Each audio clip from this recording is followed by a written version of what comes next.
Hello guys. Information bureau YouTube channel में आप सभी को फिर से एक बार स्वागत करता हूँ। उम्मीद है कि आप सब लोग सही है और सब स्वस्थ है।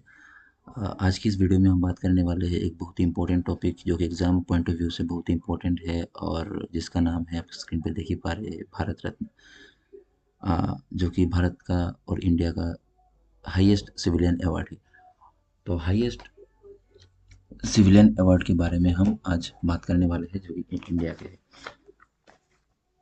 वीडियो को शुरू करने से पहले आप सभी से एक छोटा सा रिक्वेस्ट। अगर आप इस चैनल में नए हैं तो चैनल को सब्सक्राइब कर दीजिएगा और पास में रहे जो बेल आइकन है उसको प्रेस प्रेस कर दीजिएगा ताकि आने वाले हर एक वीडियो आप तक पहुंच सके और आपको इन्फॉर्मेशन लगातार जाते रहे। और वीडियो को लास्ट तक देखना अगर हो सके तो, और अगर लास्ट तक देखने के बाद अगर आपको मतलब पसंद आए तो आप एक छोटा सा लाइक कर दीजिएगा और अगर पसंद ना भी आए तो कमेंट करके फीडबैक के तौर पे आप बता दीजिए कि भाई साहब आपका ये सही नहीं था, वो सही नहीं था, अब मैं आने वाली वीडियो में हम सुधार कर सकते हैं। ठीक है। तो ये था एक छोटा सा रिक्वेस्ट। चलिए समय ज़्यादा ज़ाया ना करते हुए आज का वीडियो को हम शुरू करते हैं। ठीक है। तो आज की वीडियो का जो विषय है वो है भारत रत्न। ठीक है। तो हम देख ही पा रहे हैं जो इंडिया का हाईएस्ट सिविलियन अवार्ड है। तो भारत रत्न क्या है? Bharat Ratna highest civilian award है। ठीक है। जो कि हर एक कंट्री का, हमारे वर्ल्ड के जितने भी कंट्री है उन सभी कंट्रियों का एक एक हाईएस्ट सिविलियन अवार्ड है। हमारे इंडिया का भी है। ठीक है। हमारे इंडिया का भी है और मतलब सभी कंट्री का भी है। तो 2023 और 2024 में हमारे ऑनरेबल प्राइम मिनिस्टर जी डिफरेंट कंट्रियों में विजिट कर चुके हैं। जैसे कि 2023 का बात करें तो हम फिजी, पपुआ न्यू गिनिया, ठीक है, ऐसे मतलब बहुत सारे कंट्रियों का नाम है जो हमारे भारत के प्रधानमंत्री विजिट कर चुके थे। और उन कंट्रियों का जो हाईएस्ट सिविलियन अवार्ड है उनको वो अवार्ड मिल चुका है। जैसे हाल हाल ही में जो उन्होंने 2024 में भूटान और रशिया में भी गए थे। तो भूटान का जो हाईएस्ट सिविलियन अवार्ड है उनको वो अवार्ड मिला था। ठीक है। तो 2023 में जो हमारे प्रधानमंत्री जी विजिट कर किए थे फिजी में, फिजी का जो हाईएस्ट सिविलियन अवार्ड है वो है ऑर्डर ऑफ फिजी। फिर आता है पापुआ न्यू गिनिया के नाम, जो कि न्यूजीलैंड और ऑस्ट्रेलिया के बीच का एक छोटा सा कंट्री है। जो कंट्री इस बार T20 वर्ल्ड कप भी खेला है, शायद पहली बार होगा।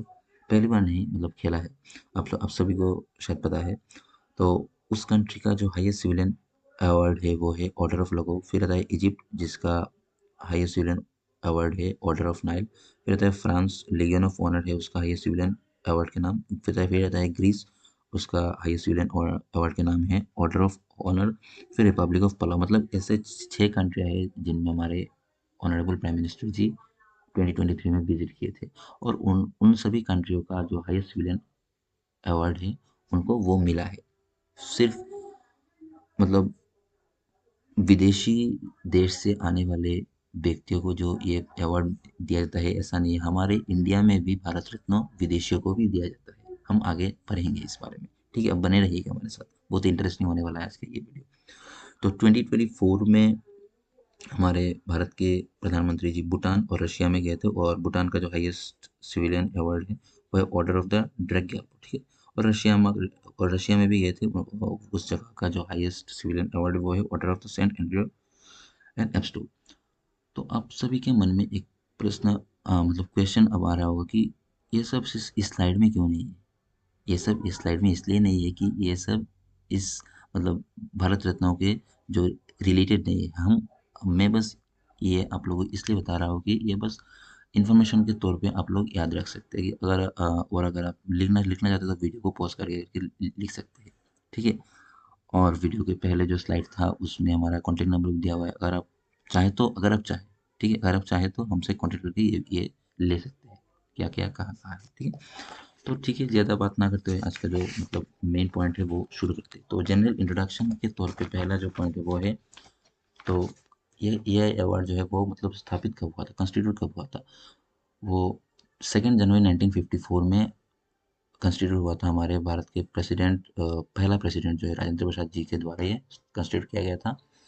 और सेकंड पॉइंट में जो है वो मतलब सभी को तो नहीं दिया जाता, वो मतलब पर्टिकुलर पर्सन्स को दिया जाता है जो art, literature, science, public sector और स्पोर्ट्स और भी बहुत सारे सेक्टर्स है जो कि यहाँ पे इंक्लूडेड मतलब क्या नहीं है मैंने। तो उन सभी फील्ड में अगर कोई पर्सन पूरे साल में हाईएस्ट अचीवमेंट करते हैं, मतलब उस फील्ड के माध्यम से अगर वो सबसे ऊपर पहुंच जाते हैं तो उनको ये अवार्ड दिया जाता है। ठीक है। अब प्रश्न आता है कि कब दिया जाता है। तो पॉइंट नंबर 3 में ये दिया हुआ है कि हमारे भारत के प्रेसिडेंट के द्वारा ये अवार्ड अनाउंस किया जाता है 26 जनवरी, जो कि रिपब्लिक डे है। उस रिपब्लिक डे के दिन प्रेसिडेंट ऑफ इंडिया के द्वारा ये अवार्ड अनाउंसमेंट किया जाता है कि किन किन को ये अवार्ड मिलेगा। ठीक है। और ये अवार्ड हर एक, जो कि 5 नंबर पॉइंट है, थर्ड के बाद में फिफ्थ पॉइंट में चला जा रहा हूँ, फोर्थ पॉइंट मैं बाद में पढ़ूंगा। ठीक है। तो फिफ्थ पॉइंट में ये दिया हुआ है कि हर हर साल को ये अवार्ड 3 पर्सन्स को ही दिया जाता है जो कि art, literature, science, public sector, sports, इन सारे फील्ड में हाईएस्ट अचीवमेंट, हाईएस्ट मतलब जो कि उनका अचीवमेंट मिला है, उनको ये अवार्ड दिया जाता है। ठीक है। 3 पर्सन्स को हर साल में। और चौथा पॉइंट में जो है कि भारत रत्न दिखता कैसे है। ठीक है ना। तो भारत रत्न ब्रास मेटल से बनाया हुआ है। ब्रास मतलब हमारे बंगाली में बोलते हैं तो मतलब पीतल का मेटल से बना हुआ है। और उसके मतलब हाँ, अगर आप देखना चाहते तो इस स्लाइड के बैकग्राउंड में एक इमेज में मतलब मैंने सेट किया हुआ है। तो उसका मतलब पूरा सेंटर में राइजिंग सन है। ठीक है। जैसे what is हुच is made by platinum metal. जो राइजिंग सन है वो प्लेटिनम मेटल से बनाया हुआ है और उसके आसपास में जो मतलब भारत रत्न लिखा हुआ है वो सिल्वर मेटल से लिखा हुआ है। और उसको गले में लटकाने के लिए एक रिबन का यूज़ किया जाता है। वो तो रिबन आपको सब बताइए जो कि भारत रत्न मेडल की तरह यूज़ किया जाता है। ठीक है। तो ये था कुछ मतलब जनरल इंट्रोडक्शन जो कि एग्जाम पॉइंट ऑफ व्यू से इम्पोर्टेंट है। हमने अगर जनरल इंट्रोडक्शन भारत रत्न के बारे में लिखा जाए तो मतलब 1 पेज क्या 2 पेज भी लग जाएगा। मगर मैंने ऐसा किया नहीं, मगर जितना इम्पोर्टेंट है उन्हें छानबीन के यही लिखा है। एडीआरई जीटीबीजीटी के लिए ये मतलब काफ़ी है। ठीक है। ये मैं कह सकता हूँ ये काफ़ी है। देखते हैं नेक्स्ट स्लाइड में क्या है।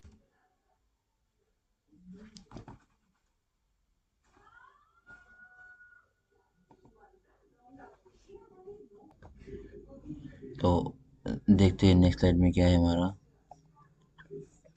अब तक, ठीक है, अब तक 6 प्रेसिडेंट्स को ये अवार्ड मिला है। 6 प्रेसिडेंट्स, जो कि पहला नाम है डॉक्टर सर्वपल्ली राधाकृष्णन, जो हमारे भारत के सबसे पहला वाइस प्रेसिडेंट थे। ठीक है। और पहला प्रेसिडेंट थे कौन? डॉक्टर राजेंद्र प्रसाद जी, उनको मिला था उस साल को। ठीक है। डॉक्टर सर्वपल्ली राधाकृष्णन, फिर राजेंद्र प्रसाद जी, फिर जाकिर हुसैन, फिर वीवी गिरी। और वीवी गिरी के बारे में एक इम्पोर्टेंट पॉइंट ये भी है कि थोड़ी सॉरी, आप यहाँ पे थोड़ा माफ़ करना कि यहाँ पे मैंने ही इज़ वाज लिख दिया है। He was the 16th posthumous awardee of Bharat Ratna, ये लिखना चाहिए था, थोड़ी टाइपिंग मिस्टेक हो गई। ठीक है। तो पोस्टमस ये है कि अगर कोई पर्सन मरने के बाद का कोई अवार्ड दिया जाता है तो हम उसको पोस्टमस बोलते हैं। ठीक है। तो वीवी गिरी थे 16th posthumous awardee of Bharat Ratna. Hmm. Fifth आता है डॉक्टर एपीजे अब्दुल कलाम, जिनको हम मिसाइल मैन के नाम से भी जानते हैं। उनको 1998 में ये अवार्ड दिया गया है। सिक्स्थ आता है डॉक्टर प्रणब मुखर्जी, उनको 2019 में ये अवार्ड दिया गया है। तो ये रहा 6 पर्सनैलिटी के नाम, जिन 6 प्रेसिडेंट्स ऑफ इंडिया के नाम जिनको भारत रत्न अवार्ड मिला है। ठीक है। बढ़ते हैं हम अगले स्लाइड की तरफ। तो अगले स्लाइड में ऐसा है कि फीमेल पर्सनैलिटीज, वो कि एग्जाम पॉइंट ऑफ व्यू से बहुत बहुत बहुत ज़्यादा इंपॉर्टेंट है। तो फीमेल पर्सनैलिटी किन किन को ये अवार्ड मिला है। तो पहला है इंदिरा गांधी, जो कि हमारे इंडिया के पहला महिला प्रधानमंत्री थे। 1971 में उनको ये अवार्ड मिला है। फिर आता है मदर टेरेसा, जिनको 1998 में मिला है, जो कि सोशल वर्कर थे। फिर आता है अरुणा सफली, जो कि इंडियन इंडिपेंडेंट एक्टिविस्ट थे, उनको 1997 मिला था ये अवार्ड। फिर आता है चौथा जो एम एस सुब्बालक्ष्मी, 1998 में उनको मिला था, जो कि सिंगर थे। फिफ्थ में आता है हमारा लता मंगेशकर जी, वो कि जो इंडिया के सब मतलब बहुत ही फेमस सिंगर थे, उनको 2001 में ये अवार्ड दिया गया था from the government of India. ठीक है, तो ये थे 5 फीमेल पर्सनैलिटीज़। पहले हमने पढ़ा था कि 6 प्रेसिडेंट्स ऑफ इंडिया थे, अब 5 फीमेल पर्सनैलिटी को ये अवार्ड मिला है। ठीक है, अब देखते हैं अगले स्लाइड में क्या है। तो जैसे कि पहले हमने बताया था आप सभी को कि सिर्फ अदर कंट्री से मतलब हमारे इंडिया से अगर कोई अलग कंट्री में जाए उनको ही ये अवार्ड दिया जाता है, ऐसा नहीं है। अगर कोई बाहर से हमारे इंडिया में आए और मतलब कुछ अच्छे काम करके जाए तो उनको भी ये अवार्ड दिया जाता है। तो ऐसे ही 2 मतलब पर्सनैलिटीज़ है, फॉरेन पर्सनैलिटीज़ है जिनको ये अवार्ड मिला था, और वो है खान अब्दुल गफ्फार खान, जिनको हम फ्रंटियर गांधी के नाम से भी जानते हैं, जो कि आपको अगर इंडियन हिस्ट्री पढ़ेंगे तो आपको शायद पता लग जाएगा। तो खान अब्दुल गफ्फार खान जी को 1987 में ये अवार्ड दिया गया था from the government of India, जो कि इंडिपेंडेंट एक्टिविस्ट थे, जो मतलब अरुणा असफ अली जो हमने प्रीवियस स्लाइड में देखा था उनकी तरह ही थे ये भी। और सेकंड जो पर्सनैलिटी उनका नाम है नेल्सन मंडेला, जो कि साउथ अफ्रीका के फॉर्मर प्राइम मिनिस्टर थे। ठीक है, 1990 में उनको ये अवार्ड दिया गया था। तो ये अब तक 2024 तक सिर्फ 2 ही फॉरेनर पर्सनैलिटी है जिनको ये अवार्ड मिला है। ठीक है, अब बढ़ते हैं अब अगले स्लाइड की तरफ। तो हमने जो जनरल इंट्रोडक्शन में एक पॉइंट फिफ्थ ऐड किया था कि हर साल 3 पर्सनैलिटीज़ को ही ये अवार्ड दिया जाता है। पर यहाँ पे मैंने एक चीज़ें मतलब एक वर्ड यूज़ किया है, एक्सेप्शनली, क्योंकि इस साल को 5 पर्सनैलिटीज़ को ये अवार्ड मिला है, 5। ठीक है, 3 नहीं 5 पर्सनैलिटीज़ को ये अवार्ड मिला है। तो उनमें से पहला नाम है कर्पूरी ठाकुर, जो कि बिहार के फॉर्मर सीएम थे, उनको हम लोकनायक के नाम से भी जानते हैं। फिर आता है लाल कृष्ण आडवाणी, जो कि हमारे भारत के फॉर्मर डेप्यूटी प्राइम मिनिस्टर थे। ठीक है, थर्ड आता है पीवी नरसिम्हा राव, जो कि भारत के फॉर्मर प्राइम मिनिस्टर थे। और चौथा आता है चौधरी चरण सिंह, जो कि हमारे जो भी एक फॉर्मर प्राइम मिनिस्टर थे। और फिर आते हैं हमारे भारत के फादर ऑफ ग्रीन रेवोल्यूशन, जिनका नाम है एम एस स्वामीनाथन, जो तमिलनाडु से बिलोंग करते हुए, जो 2019 में आई थिंक उनका डेथ हुआ था। और उन्होंने एक रेवोल्यूशन का शुरुआत किया था जिनको हम ग्रीन रेवोल्यूशन के नाम से जानते हैं। तो उनको भी ये अवार्ड दिया गया है। तो ये थे 5 पर्सनैलिटी जिनको 2024 में भारत रत्न अवार्ड से सम्मानित किया गया था। तो ये आप करंट अफेयर्स के तौर पे भी याद रख सकते हैं। ठीक है, तो बढ़ते हैं हम अगले स्लाइड की तरफ। तो यहाँ पे सम की पॉइंट्स बहुत बहुत बहुत ही इम्पोर्टेंट है अगर कोई असम गवर्नमेंट की एग्ज़ाम देने जा रहे हैं, स्पेशली जीटीपीजीटी के लिए। जीटीपीजीटी जो भी देने जा रहे हैं आप लोगों के लिए ये बहुत इंपॉर्टेंट है, क्योंकि यहाँ पे असम के 2 बहुत महत्वपूर्ण नाम मेंशन किया है। First Assamese to receive this award है हमारे असम के पहला जो चीफ मिनिस्टर थे, उनका नाम गोपीनाथ बरदलई, उनको मिला था 1999 में ये अवार्ड। ठीक है, और सेकंड और लास्ट पर्सन जिनको ये अवार्ड अब तक लास्ट, ठीक है, मतलब सबसे लास्ट नहीं, मतलब अब तक लास्ट है, आगे मिल सकता है किसी को, शायद आपको ही मिल जाए। लास्ट पर्सन जिनको ये अवार्ड मिला था उनका नाम है डॉक्टर भूपेन हजारिका, जिनको हम पॉपुलरली सुधा घंटो के नाम से जानते हैं। तो ये 2 पर्सनैलिटी असम से जिनको ये भारत रत्न अवार्ड दिया गया है from the government of India. ठीक है, तीसरा जो पॉइंट है वो है सबसे कम उम्र में और one and only sports personality, मतलब सब एक ही इंसान है, एक ही स्पोर्ट्स पर्सनैलिटी है जिनको ये भारत रत्न अवार्ड से सम्मानित किया गया, वो है सचिन तेंदुलकर जी। ठीक है, सचिन तेंदुलकर को हम सभी पहचानते हैं, सभी मतलब बच्चा बच्चा पहचानते हैं।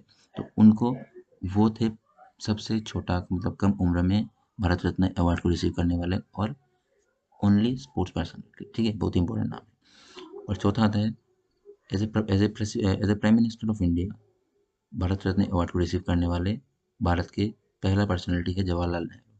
ठीक है, तो ये 4 नाम बहुत इंपॉर्टेंट हैं। और मतलब बस ख़त्म, क्योंकि हमने इस वीडियो में बहुत ही इम्पोर्टेंट टॉपिक्स, अगर कोई मतलब देखेगा मतलब स्टडी कर रहा है तो उनको पता है कि मतलब जो वेस्ट है, वेस्ट मटेरियल जो कि एग्ज़ाम पॉइंट ऑफ व्यू से इम्पोर्टेंट नहीं है, वो मैंने कट कर दिया है। जो एग्ज़ाम पॉइंट ऑफ व्यू से प्रीवियस ईयर से इम्पोर्टेंट है, उनको मैंने इस स्लाइड में इस पीपीटी में इंक्लूड किया है, ताकि आपको बोर ना लगे और बोरी ना लगे, आपको पढ़ने में आसानी हो। इसीलिए मैंने ऐसे मतलब छोटे से एक पीपीटी बनाई है आप सभी के लिए। उम्मीद है कि आप सभी को अच्छा लगे। अगर अच्छा लगे तो एक लाइक कर दीजिएगा, और अच्छा ना लगे तो एक कमेंट करके एक फीडबैक के तौर पे एक मतलब बता देना कि भाई साहब आपका ये सही नहीं था, वो सही नहीं था। हम अगली वीडियो में ये सॉल्व करने के लिए पूरी कोशिश करेंगे। ठीक है? तो मिलते हैं अगले वीडियो में। अब तक के लिए इतना ही। ठीक है? Good night.